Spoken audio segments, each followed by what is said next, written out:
రాష్ట్ర వ్యాప్తంగా కూటమి అభ్యర్థులు ప్రచార జోరు కొనసాగిస్తున్నారు. ఇంటింటికి వైకాపా అరాచకాలను వివరిస్తూ ఓట్లు అభ్యర్థించారు. పల్నాడు జిల్లా దాచపల్లి మండలం భట్రుపల్లెంలో తెలుగుదేశం అభ్యర్థి ఎరపతినేని శ్రీనివాసరావు ఎన్నికల ప్రచారం నిర్వహించారు. వైకాపా ఎమ్మెల్యే కాసు మహేష్ రెడ్డి నియోజకవర్గాన్ని అభివృద్ధి చేయకుండా అవినీతిని, హత్యా రాజకీయాలను ప్రోత్సహిస్తున్నాడని ఆరోపించారు. అక్రమంగా సంపాదించిన 500 కోట్లతో నరసరావుపేటలో షాపింగ్ కాంప్లెక్స్ ను నిర్మించుకున్నారని మండిపడ్డారు.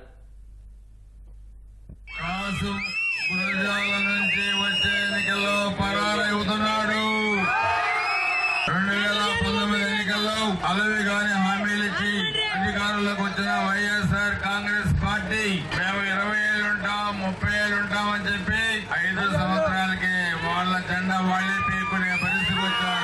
ఈ రోజు ఇక్కడ కూడా కాసు మహేష్ రెడ్డి ఎమ్మెల్యే అయిన తర్వాత అది కూడా జంగా కృష్ణమూర్తి గారు సీటు త్యాగం చేసి దగ్గరుండి గెలిపిస్తే ఇక్కడ ఎమ్మెల్యే అయ్యాడు. కాసు మహేష్ రెడ్డి ఎమ్మెల్యే అయిన తర్వాత అడుగడుగున ఆ కుటుంబాన్ని అవమానించారు. చివరికి పార్టీ నుంచి బయటికి పంపించారు. బీసీ నాయకులున్నా, బీసీ సోదరులున్నా ఈ కాసు మహేష్ రెడ్డికి వైసీపీ పార్టీకి గౌరవం లేదు.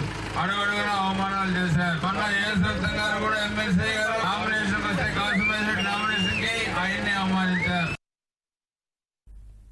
బాపట్లలో తెలుగుదేశం అభ్యర్థి వేగేసిన నరేంద్ర వర్మ విస్తృత ప్రచారం నిర్వహించారు. సూపర్ 6 పథకాలు వివరిస్తూ ఓట్లు అభ్యర్థించారు. సైకిల్ గుర్తుకు ఓటు వేసి బాపట్ల ఎమ్మెల్యే, ఎంపీ అభ్యర్థులను గెలిపించాలని ప్రజలను కోరారు.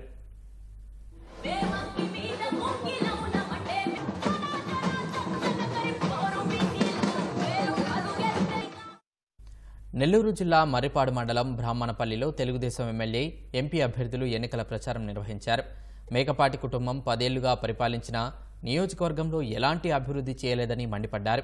కూటమి ప్రభుత్వం అధికారంలోకి వచ్చాక గ్రామాలను అభివృద్ధి చేస్తామని కూటమి అభ్యర్థి ఆనం రామనారాయణ రెడ్డి హామీ ఇచ్చారు.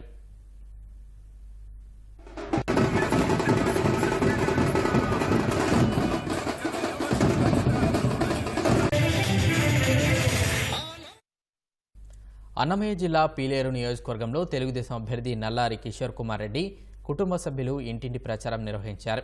సూపర్ 6 పథకాలను ప్రజలకు వివరించి ఓట్లు అభ్యర్థించారు. మంత్రి పెద్దిరెడ్డి అరాచకాలకు ఓటుతో బుద్ధి చెప్పాలన్నారు. వైకాపా పాలనలో ప్రజలపై అక్రమ కేసులు పెట్టి ఇబ్బందులకు గురి చేశారని మండిపడ్డారు.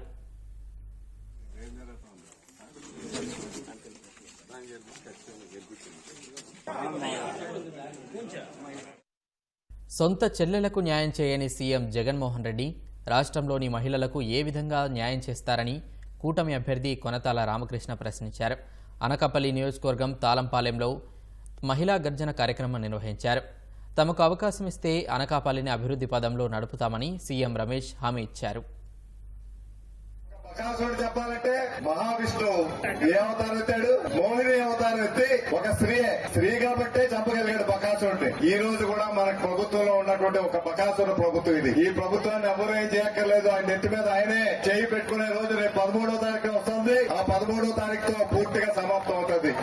దయచేసి మీ అందరూ కూడా ఇప్పటికే చాలా గ్రామాలు తిరిగాం. మీ అందరూ విషయాలు తెలుసు. ఈ కూటమి ప్రభుత్వం వస్తే ఏం మేలు జరుగుతుందో మీ అందరికీ కూడా తెలుసు. సొంత అక్క చెల్లెళ్ళకే న్యాయం చేయలేనటువంటి వ్యక్తి రాష్ట్ర ప్రజలకు న్యాయం చేస్తాడండి. సొంత బాబాయినే హతమార్చినటువంటి వ్యక్తుల్ని ఆయన రక్షిస్తా ఉంటే ఇక రాష్ట్రంలో మనకు రక్షణ ఉంటుందని చెప్పండి. ఎందుకంటే వేరే ఉదాహరణ ఉందా? ఎన్టీఆర్ జిల్లా తుమ్మలపాలెంలో ఎమ్మెల్యే, ఎంపీ అభ్యర్థులు వసంత కృష్ణప్రసాద్, కేశినేని చిన్నీలు ఎన్నికల ప్రచారం నిర్వహించారు.